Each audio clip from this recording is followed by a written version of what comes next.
আজকে আমি খাসির চর্বি দিয়ে ঘুগনি বানাবো। তার জন্য আলুটাকে নুন হলুদ দিয়ে ভেজে নিচ্ছি।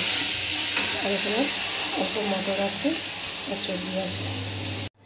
আলুটা আমি এভাবে ভেজে নিয়েছি, আর এদিকে মটরটা আমি অর্ধেক সেদ্ধ করে নিয়েছি আর অল্প ফেরা নিয়েছি।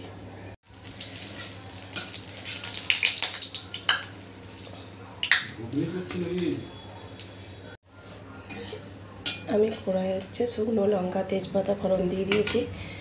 এবার আমি এতে দেবো যে 5 ফোড়ন, একটা এলাচ, লং, গোলমরিচ আর দারচিনি দিয়ে এগুলো ভাজা হয়ে গেছে। এতে ছোটো করে কাটা পেঁয়াজ দিয়ে দেবো। পেঁয়াজগুলো এইভাবে ভাজতে থাকবো, খানিকক্ষণ ধরে ভেজে নেবো। পেঁয়াজটা ভাজা হয়ে গেছে। আদা রসুন বাটা দিয়ে দেবো।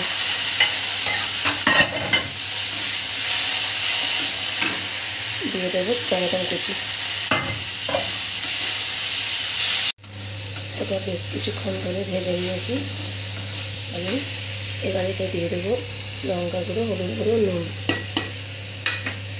দিয়ে মশলাটাকে আমি অল্প জল দিয়ে কষিয়ে নেব।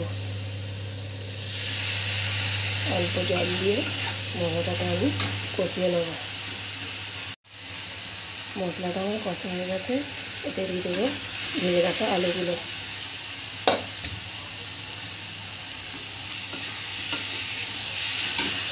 আর দিয়ে দেবো আট সেদ্ধ মটর আর চর্বিটা দিয়ে এটাকে আমি কষবো। বেশ কিছুক্ষণ ধরে কষবো আমি এটাকে।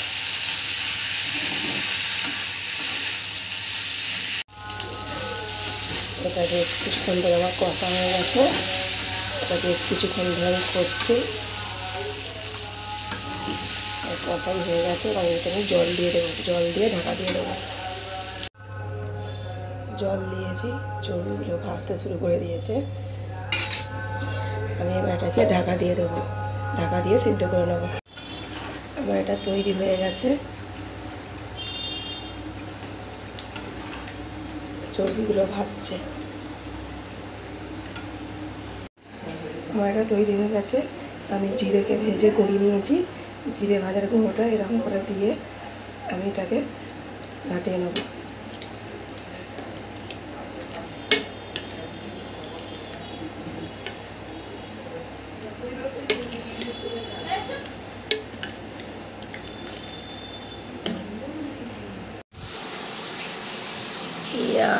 চর্বি দিয়ে, খাসির চর্বি দিয়ে এটা বাবা ঘুগনি।